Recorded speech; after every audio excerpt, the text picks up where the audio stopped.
So we forgot to properly introduce our episode today, but all you need to know is basically we are talking about movies that traumatized us as kids. Enjoy!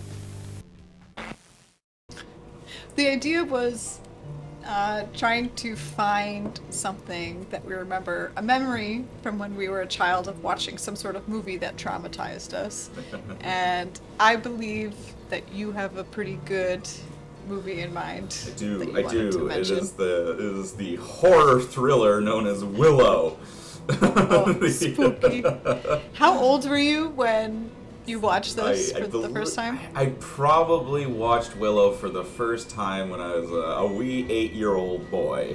And just to give some context, though, up to this point, my mother was very liberal with allowing us to watch R-rated movies. And so I had seen Terminator, Predator, Aliens, and none of those movies ever affected me in one way or another. Although my mom did make me close my eyes during the chestburster part, so that would have traumatized me a little bit. But Willow, the alien chestburster? Yeah, the alien chestburster. I wasn't allowed to watch that part because. Well, that's one good thing. But yeah. Now that I actually kind of know what you're gonna say. Like, I don't think it's much better to see. No, Willow is horrifying. I got to watch the whole thing. My mom should have told me to leave the room. Willow has left a lasting mark on me, and so I rewatched it for the first time in 20 plus years, and it wasn't quite as scary as I remembered it, but it definitely the emotional trauma remained. I still vividly remembered the moment in which Willow caused me to barf. And that's what we're going to talk about today, is how Willow made me barf as a kid because it freaked the crap out of me so bad. So, I will set the stage. It was a weekend evening. I was sick the whole week into the weekend, and my mom thought that she would rent me a fantasy movie to lift my spirits because I loved fantasy stories. And so, Willow, wonderful fantasy movie. I have no doubt that Peter Jackson used as inspiration for Lord of the Rings, because there's a shocking amount of similarities to the start of both of them in tempo and just settings. It's very similar, but we're not talking about that today. We're talking about how it made me puke. And so there were 3 parts in the movie that built up to my eventual chuckage. And the first one is that Willow's a wizard, in case no one knows, and he has to go on a magical quest to save this little girl who's gonna kill the evil queen and bring peace to the land.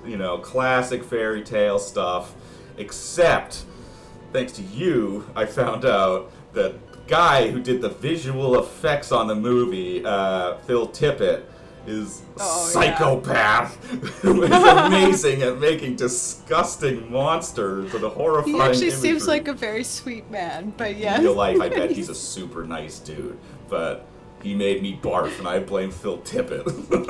You should. If you haven't seen Mad God, you will fully understand why he's so good at making you barf, because that whole movie made me want to barf. Yeah, he's amazing. Mad He did God. you thank him for all the visual effects in Star Wars. He did everything, AT-ATs, the monsters. He's famous for Jabba the Hutt, so yeah. That kind of shows you, he's good at the, grosser side of the Well, he made the creation. Sarlacc monster that Luke fights in Jabba's palace, the big gross monster, and so yeah, he's really good at making creepy crap, and you know what? George let him go loose on this one, because there's some weird crap in here that makes no sense to me, but it's disgusting. It's crazy that it's in a children's movie. It's like, everything about the movie is whimsical, fantasy, Snow White style. You got hobbits, you got the evil queen, you got the evil princess that turns to the good side because the swashbuckling swordsman, wins her over, real classic kind of generic fantasy stuff. But then the creatures in it, and there's so many body transformations in it. And so the first one I'll talk about is that there's a ongoing plot through the movie that this witch that they have to find to help fight the evil witch. She's a good witch, and but the evil witch got to her before Willow did, and so she's been cursed with the body of a sand shrew. I think. It's like a little fluffy rat thing. And so Okay. she can't get out of it herself, and she needs Willow to like dig deep and become the wizard he's supposed to be so that she can be transformed back into a person. But the first one is definitely the grossest, and it is her transforming from a sand shrew into a crow. But the way it's done is that the sand shrew like shrivels up in pain and agony into a ball, and then its back tears open and to reveal the husk of its body, and a crow So climbs gross. out of the inside of its body. I was like, oh, it's like right off the bat. This was like 25 minutes into the movie. I was like, wow, that's little kid brain didn't like that. This is gross. Like, why did it have to do that? Normally there's like sparkles in front of the camera, and then boom, there's just a crow there. Yeah. Like, you don't see any of the transformation. But no, Phil Tippett decided, he's like, fuck sparkles. I'm gonna make it birth out of its own back. It's so gross. Disgusting. Yeah. I feel like it's like what you would imagine the grotesque, how grotesque you could make it is exactly what he did. Yeah. Normally, when someone describes a scene in a horror movie, my mind pictures something worse than what exists in the movie. But in this, yeah. Phil In this circumstance, not so much. Phil Tippett has a more disturbed mind than me, which, yeah, very impressively disgusting. which is good. So that's like 25 minutes into the movie. Not great start. So then the movie rolls on. More whimsical fantasy, fun stuff. Guy gets hit with love powder, falls in love with the evil princess. They rescue Willow from a snow fortress. They go sliding on a shield down a hill. A lot of fun. It's like the beginning of Indiana Jones and the Temple of Doom when they're like riding on the raft that flies out of the airplane. It's like, you know, very... And this is written by George Lucas, so it follows a lot of what George Lucas has made. So it's all good. But then we get to the castle. The castle that has been talked about the whole movie. This is the place that they have to bring the baby because the queen and king will raise her, and they have an army, and they'll protect her for reasons that are completely unknown and never spoken to us. The entire castle has been slaughtered. Nobody's left alive, and everyone has been like turned into like crystals, where their bodies are just like frozen inside these big crystals. Super cool effect. That's not what made me want to barf, but it was still I hate crystals. crystals. Oh, hippie nonsense. But it was like, I'm like, okay, it's just a cool effect. But as they go into the castle, they start seeing these like black gorilla looking things crawling around. And then they start to get into a fight with the evil queen's forces, and then they're trolls, but they look like, again, like weird gorillas with like monster faces, essentially, is what this thing looks like. And it jumps in front of Willow, and it's gonna attack the baby. So Willow tries to use his magic, but he's not good at using his magic, so he just kind of says random shit and then like casts a spell. And the spell he casts, I don't know what the hell spell he cast. I would love if there was an explanation as to what the hell he did to this thing. But what transpires is that yet again, this gorilla monster curls up into a ball in agony, starts screaming, and then all of its flesh rips off its body, again tearing from the back outward, to reveal a pile of like steaming goop that looks like a pile of brainy flesh that's left, and the flesh starts screaming and bursts two heads out of it, and then Willow, naturally very freaked out by this, decides to kick it into a pond. And then it bubbles and boils, and then it grows into this giant two-headed, like, it's not even a dragon, it's like this two-headed monster with like a dinosaur, and it has like this crazy deformed head, and it's breathing fire, and it like comes out of nowhere, and it's almost a comedic beat because both the evil forces and the good guys are like, holy shit, okay, I guess we have to deal with this instead of trying to kill each other, and they all have to join forces and try not to get murdered by this disgusting blob of flesh transformed into a two-headed fire-breathing dinosaur. How does that work, Phil Tippett? Why did that happen? Yeah, that's a lot. That's, yeah. I don't think I would enjoy watching that movie as a kid. I don't think I could do it. Just like scattered throughout this whimsical fantasy movie with like totally And what? heartwarming things. That's such a great movie to watch while you're 7 and sick also. Yeah, so suffice to say, did not help my feeling. My stomach was not feeling great at this point.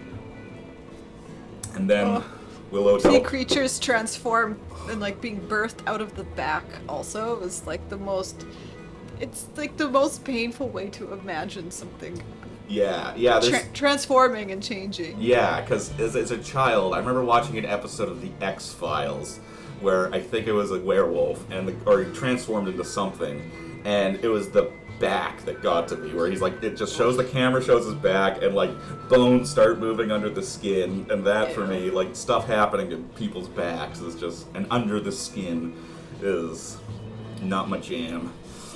Not my jam. Not my jam. Nope. So we'll get to the final moment, the killing blow, which Willow delivered to me, and that is when we are near the end of the movie. Now we've got past Flesh Dinosaur. He died somehow. It's a horrible monster, and good forces are rallied together outside of the evil queen's castle. They're ready to like have the final showdown. You know, imagine like Lord of the Rings when they're at whatever the fuck that city, and then all of the witch guys and the orcs or the Ulefants or whatever those big elephant monsters are. They're all waiting to have their big battle. Yeah. Imagine instead of the big battle starting, one side just transformed the other side into pigs. So fuck it, we're not gonna have a fight. You're all gonna turn into goddamn pigs. And, you know, again, you could go the route of like, that on its own doesn't sound that creepy, that gross, but Phil Tippett, again, decided to show multiple stages of the human pig transformation. And so there is, it's pretty stupid if you see it now, but there is one shot where Val Kilmer, who's like the swashbuckling swordsman in the movie, he like, everyone starts keeling over, grabbing their guts, and screaming in agony because they're all in pain, transforming into pigs right off the bat. And that was it. I was like, my stomach, like, fuck this. Oh, what is happening? This is horrifying. And I just felt like my stomach just like start turning. I was like, oh no.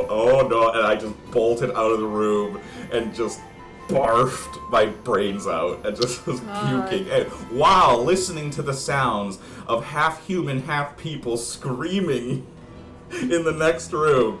So it was a very lovely moment for me in my childhood, having to puke while watching half pig people scream in agony.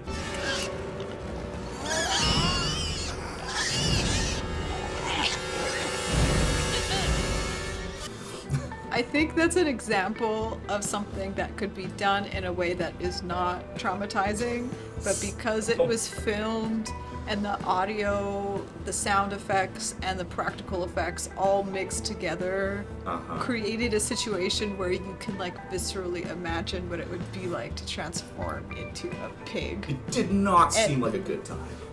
No, it didn't. It doesn't sound like a great time. I haven't seen the movie, but I've seen some of the clips, and that's traumatizing in the way that it is presented. I tell you, Willow's a sleeper horror movie. Just a few moments in that movie is enough for a little kid. Just and it's like it just again these 3 moments happen in like probably like separated by almost 30 minutes each.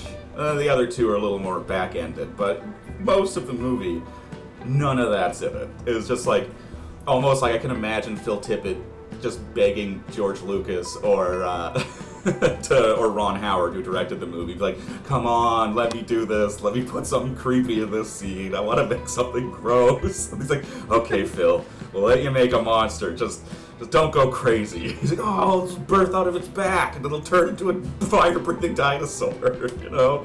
Or I'll just have all these people fall to the ground screaming and holding themselves while they transform into pigs. Yeah, that sounds like something very digestible for a 7-year-old. Yeah, it's like, you know what people say, like, oh, The Black Cauldron is a spooky fantasy movie for kids that Disney made. Fuck The Black Cauldron. Show your kids Willow and make them barf their brains out.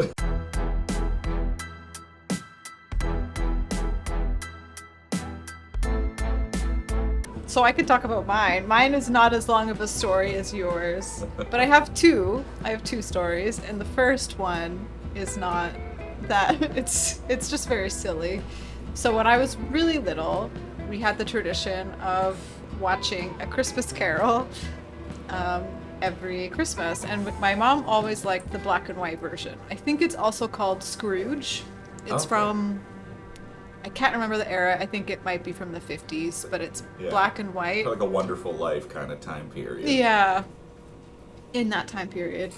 And there's this scene which is now infamous to me, but at the time I hadn't seen this movie yet. I was very young. I think I probably was 6. Like it was, long enough ago that it's a memory, but not too young that I don't remember it. So I think 6 is about the right time. So it's the part of the movie where Scrooge is being reunited with his old Marley and Marley. I think Yeah, those are the Marley Jacob brothers, Marley. The Marley brothers. He's being reunited with his old business partner, Yeah. Jacob Marley. I think they're. believe. Well, I don't know. I only know my knowledge of the Christmas I don't know. Carol all comes from a Muppet Christmas Carol because I Oh, love a Muppet yeah, well, Christmas there's the Carol. Marley and Marley song. We're Marley and Marley, our hearts were painted black.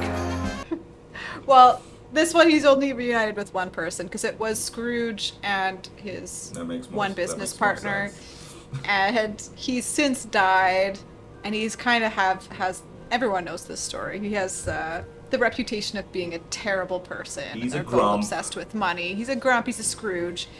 Anyways, this is the part of the movie where he's a ghost and he comes and he visits Scrooge in his bedroom, and he's basically giving him all the warnings of like what could happen to him if he doesn't change his ways, and he points out the window to show all these ghosts that are now in like hell, and this will be him with like all these chains.